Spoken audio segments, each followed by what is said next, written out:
Halo, perkenalkan nama saya Alfonso Rafael Pahan.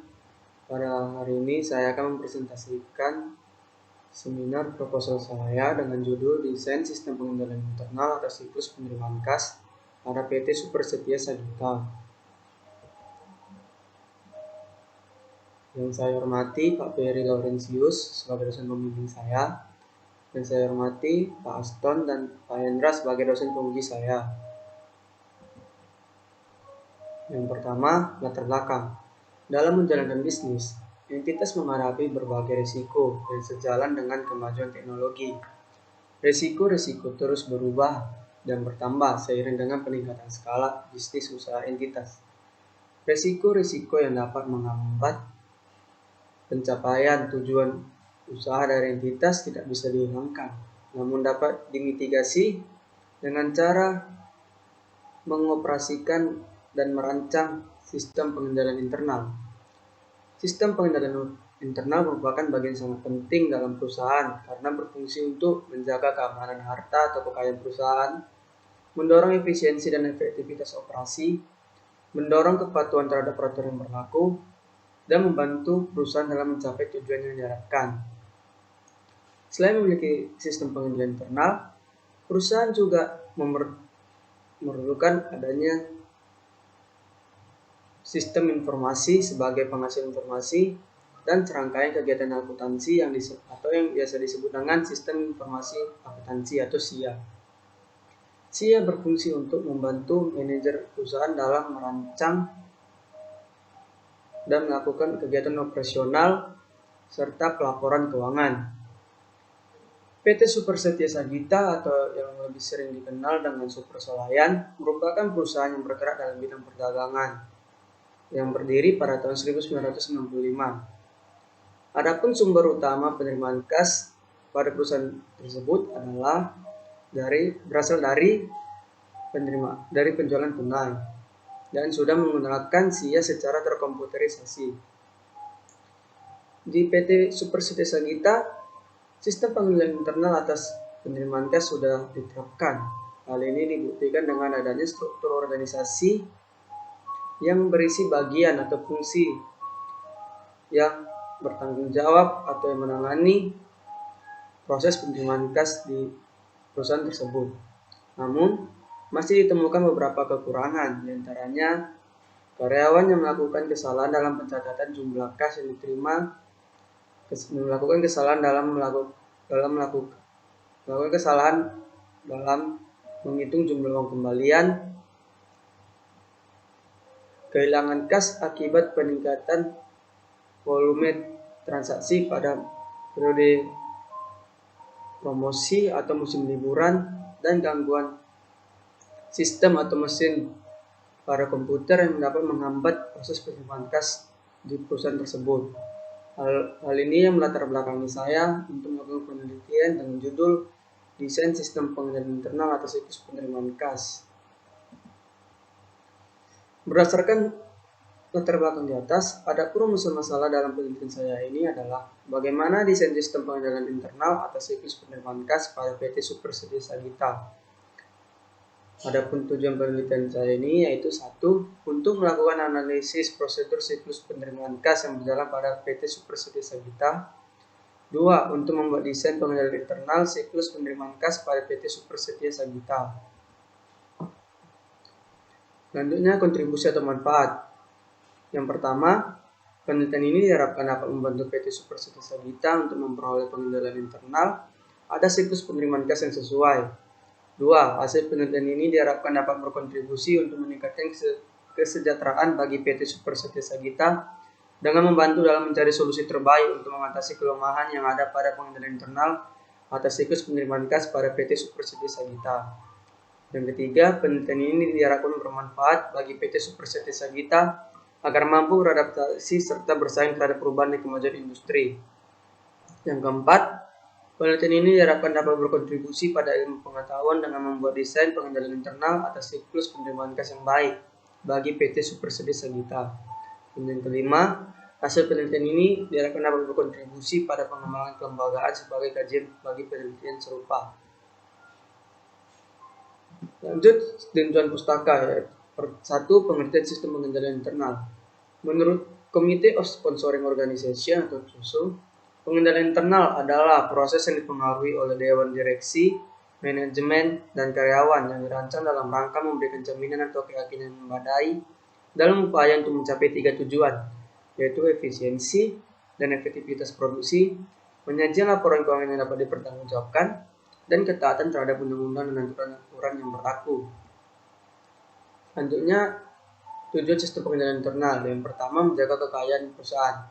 Dengan adanya pengendalian internal dapat bermanfaat untuk menjaga kekayaan atau aset perusahaan dari penyalahgunaan, pencurian, maupun kerugian. Cara yang dapat dilakukan adalah dengan pengawasan ketat dan penerapan keamanan yang tepat. Yang kedua, menjaga keakuratan laporan keuangan perusahaan. Tujuan adanya pengendalian internal adalah untuk memastikan bahwa data yang digunakan dalam proses penyusunan laporan keuangan akurat, laporan keuangan perusahaan akurat, dapat diandalkan dan mencerminkan keadaan sebenarnya. Yang ketiga, menjaga kelancaran operasional perusahaan. Dengan tujuan adanya pengendalian internal adalah untuk meningkatkan kelancaran operasional perusahaan dengan cara mengoptimalkan sumber daya yang tersedia dan menghilangkan proses yang tidak perlu. Yang keempat, menjaga kedisiplinan dan dipatuhi kebijakan manajemen. Dengan adanya pengendalian internal dapat diharapkan supaya para karyawan dapat menjaga kedisiplinan dan mematuhi kebijakan manajemen yang berlaku untuk mencapai tujuan perusahaan yang telah ditetapkan. Yang kelima, semua lapisan yang ada di perusahaan tunduk pada hukum dan aturan yang sudah ditetapkan di perusahaan. Dengan adanya pengendalian internal, untuk memastikan bahwa kegiatan operasional perusahaan sudah sesuai dengan standar etika dan patuh terhadap hukum dan aturan yang berlaku. Selanjutnya, komponen sistem pengendalian internal. Yang pertama, lingkungan pengendalian. Lingkungan pengendalian merupakan seluruh aspek, mulai dari perilaku, struktur, dan pedoman yang ada di operasional perusahaan. Yang kedua, pengendalian risiko. Risiko bisnis bisa saja berkaitan dengan bisnis secara langsung atau tidak langsung.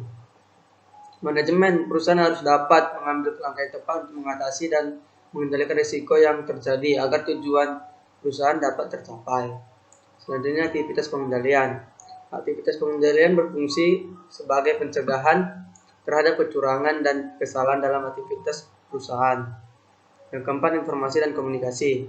Informasi dan komunikasi dapat digunakan sebagai penilaian terhadap suatu kejadian atau kondisi di perusahaan. Yang kelima, pengawasan. Pengawasan berfungsi untuk memastikan agar semua aktivitas perusahaan berjalan sesuai dengan aturan dan pedoman yang berlaku. Prinsip sistem pengendalian internal. Yang pertama, penetapan tanggung jawab. Penetapan tanggung jawab berfungsi supaya para karyawan bisa melakukan pekerjaan sesuai dengan tugas-tugas yang sudah ditentukan. Selanjutnya, yang kedua, pemisahan tugas. Pemisahan tugas dapat diartikan sebagai pemisahan fungsi atau pembagian kerja. Tujuannya adalah untuk mengurangi risiko kesalahan atau kecurangan. Selanjutnya, dokumentasi. Dokumentasi memberikan bukti bahwa setiap transaksi bisnis sudah terjadi. Cara yang dapat dilakukan oleh perusahaan yaitu dengan cara memberi nomor pada setiap dokumen transaksi. Yang keempat, pengendalian fisik, mekanik, dan elektronik. Pengendalian fisik, mekanik, dan elektronik bertujuan untuk menjaga aset, memastikan ketepatan dan reliabilitas catatan akuntansi.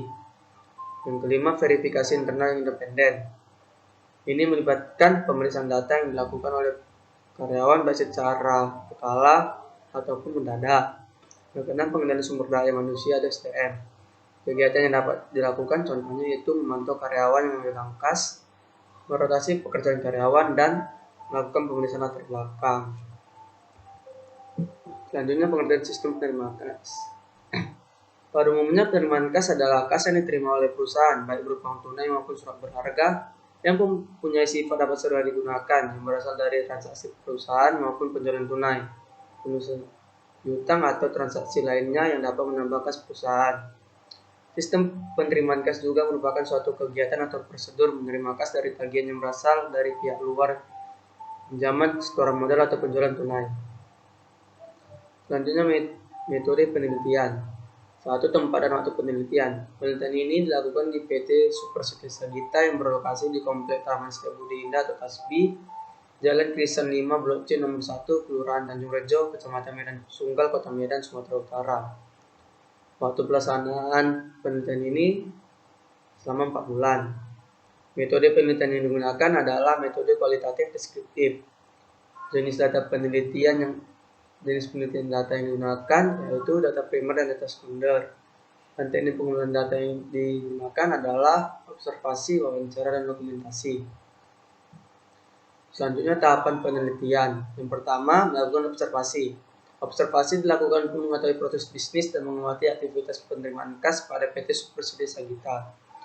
Yang kedua, melakukan wawancara. Wawancara dilakukan dengan cara mengajukan beberapa pertanyaan untuk memperoleh informasi yang tidak dapat diamati. Misalnya profil perusahaan dan struktur organisasi. Yang ketiga, melakukan dokumentasi. Dokumentasi dilakukan untuk memperoleh data dengan cara mengumpulkan, membaca, dan mencatat data yang terkait pada proses sistem pengendalian internal dan penerimaan kas pada PT Super City Sagita. Yang keempat, membuat penyajian data. Penyajian data merupakan pemaparan hasil penelitian yang disusun secara sistematis. Kegiatan yang dilakukan yaitu melakukan analisis data yang terkait pada proses sistem pengendalian internal dan penerimaan kas pada PT Super City Sagita. Dan yang kelima, memberikan rekomendasi. Rekomendasi dari penulis diharapkan dapat berguna dan menjadi mempertimbangkan dalam pengambilan keputusan oleh manajemen PT Super City Sagita. Demikian presentasi dari saya. Terima kasih.